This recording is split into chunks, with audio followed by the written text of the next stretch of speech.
খাতাটা দেখে মাথাটা গরম হয়ে গেছে। দোকানদারি আর হরবার দিতাম না, দেশ ছাড়া মনে হয়। একটা সাবান দেও, একটা ফুল পাউডার, একটা সিগারেট, একটা বিমবার।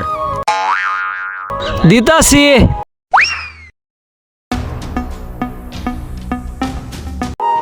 একটা সাবান, একটা হুইল পাউডার, এক প্যাক সিগারেট, আর ভাই জানি কি বিমবার দেও, বিমবার। একটা বিমবার প্যাকেট করে দিতেছি ভাই।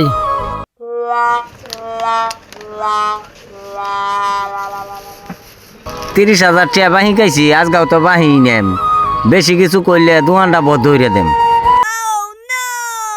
দি ভাই, বাহিলে কে থই দিন। বাহি নিতে নিতে আমার ফাঁসা বইরা দিছো দোকানের টেয়ারা এনো দেয়া থয়ে জানাতে কান পট্টি গরম বানাইলাম। তুমি আমারে চিনো, আমি এনে হাতি নেতা। দে সদাই দে এনে সুজা বাজা নাইতে কান পট্টি গরম বানাইলাম। তোরে ধরাম। আচ্ছা যা যা যা ছিড় তার ছিড়বে না যা। সাগরে দিতালে বালা না দিতালে